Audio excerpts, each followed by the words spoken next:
Maybe they give him a piece of the team. He'll have a role in the organization. Like, this is a forever pairing.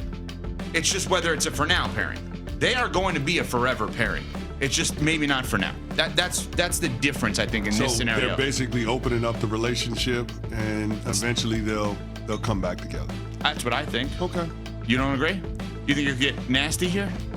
I guess there's always that possibility. I think the longer it drags out, there's the potential for that, which would be sad. The longer he doesn't tell them what he wants, it makes it harder. Yes, but what if he goes to this next destination and has more success than he had in Milwaukee? What if he goes somewhere and wins multiple championships? It's all how you define success. If you're doing it just by championships, it's yes.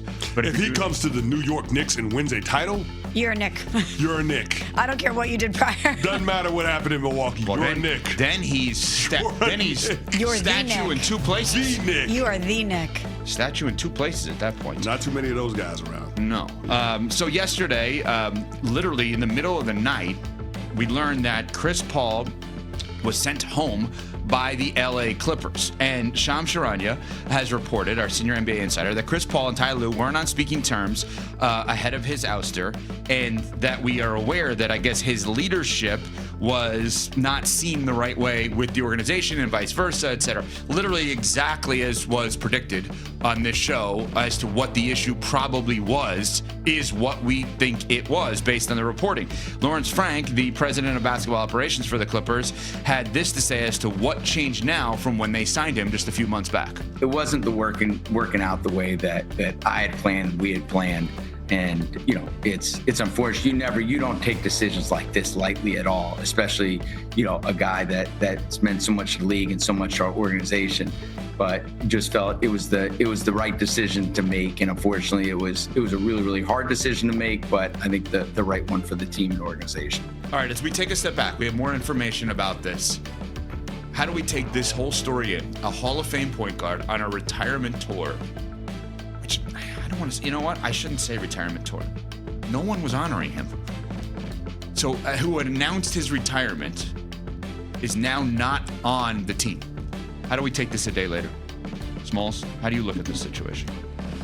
I still look at it as an unceremonious goodbye for a player that has meant a lot to that organization and a lot to the NBA. And even if he wasn't being honored at every single stop, this is a player that certainly deserves a certain level of respect. He's earned that. And as more has come out about this, and you're finding out about tension within the organization between Chris Paul, Ty Lue, potentially others, it kind of reminds me of the Lane Kiffin situation a little bit. You know who Chris Paul is when you bring him into the organization, especially if you're the Clippers. You know that this is somebody that's going to be outspoken. You know that this is a vocal leader. Heck, that's part of the reason you brought him there. That's what you want if you acquire and bring Chris Paul into your organization or back into your organization. So to be at such odds with that parties weren't talking and you're going to dump him in the middle of the night, it just doesn't feel right to me. Still doesn't. Yeah, I mean, regardless of the logistics and how it all played out, you understand when you make a move like this, it's going to get scrutinized. So the optics of it absolutely matter. And doing it in the middle of the night, cloak of darkness, is just the wrong way to go about things, period. But I don't know why we should try to give the LA Clippers any benefit of the doubt in terms of believing that they would do things the right way. Because this franchise just doesn't. They just don't. They can't get out of their own way. Like, Lawrence Frank and what this team's goal was when they traded for Kawhi Leonard, when they signed Kawhi Leonard and traded for Paul George, they have fallen so far short of the expectations that Steve Ballmer had with all of the resources that the owner has put into the team. The people that have run it have done a poor job of being able to achieve the ultimate goal. I'm sitting here thinking about the LA Clippers outlook today and thinking this team doesn't have its own pick this upcoming year. That belongs to the Oklahoma City Thunder. That's incredible. Incredible. It'd be a top 6, top 7 pick right now. It baffles me that the one thing that could bring good vibes around the team, which was the Chris Paul retirement tour, in lieu of all the failure that's been on the court this year, you decided to run out of town. That makes no sense to me. You don't have hope now. You don't have hope for the future. The one thing that you do have is a guy that everybody wants to pay homage to because of how he's going about his business as a pro. I don't get it. And I probably never will, regardless of whatever else comes out. Well, certainly juicy, certainly exciting. How about the fact that we have 2 non-playoff teams playing in Thursday Night Football tonight, and it is one of the most exciting football games, at least anticipated football games we've had in a while. Neither team's in the playoffs, and we're like, oh, I can't wait to watch. That's a non-playoff team that we just talked about, the Clippers, and another non-playoff team with the Bucks we talked about previously. Nobody's excited to watch them. Everyone is excited to watch tonight. Detroit and Dallas Thursday Night Football with 2 non-playoff teams. We can't wait. We will do that and discuss that after CC has this from 5 Hour Energy. This one's for the flavor fanatic. Shocker in the pro game. 5 days ago, the Clippers social team posted a Chris Paul tribute video captioned, "CP3 will end his Hall of Fame career at home." Now, Paul's career might literally end at home. Early Wednesday, team president of basketball ops Lawrence Frank texted ESPN confirming Paul is, quote, no longer with the team, ending a SoCal swan song that had not gone according to plan, with LA 5-16.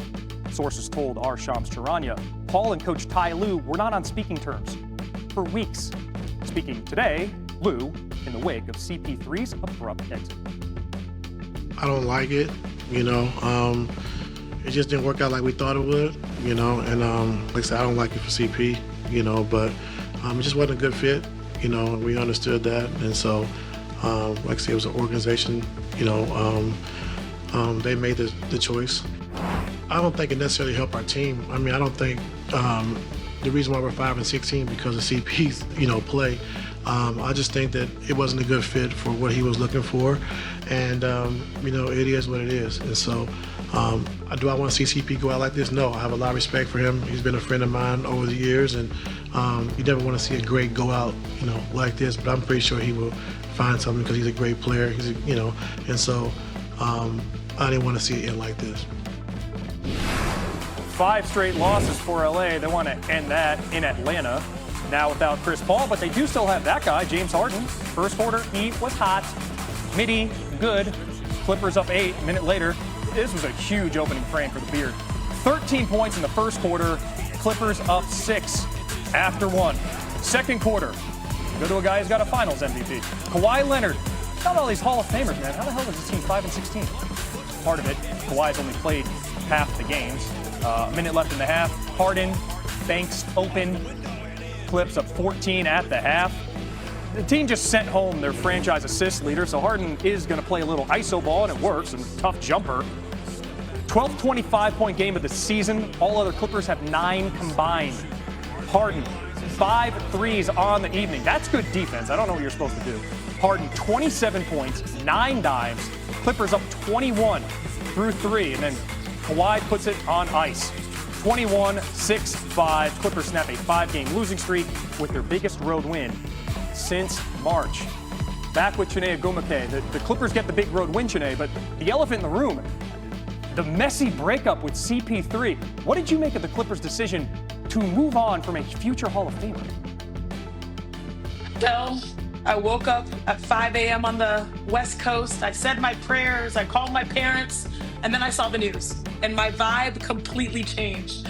I felt disrespected. I know Chris Paul. Everyone knows his reputation. I'm not Chris Paul, and I even felt the pain of this.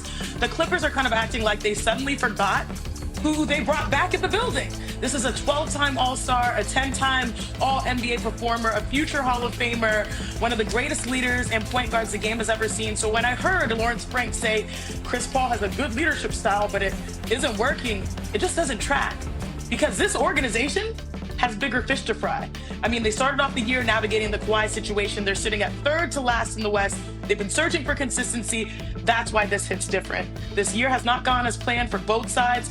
Chris, obviously averaging only 14 minutes a game. That's probably not what he expected. But they signed him knowing that this was a homecoming, saying, welcome home. They had a chance to honor everything that he's built in this league. It's his final year. And this awkward, unnecessary, and completely avoidable situation happened. Tough way to start the day. And to add to the Clippers' gloom, normally there's silver lining. It's a deep draft class. OKC owns LA's pick in the first round of this draft. So it's bad to worse there. Why, Phil? Why? Hey, that's a question for a different edition of SportsCenter, but we appreciate you, Chene. Have a good night.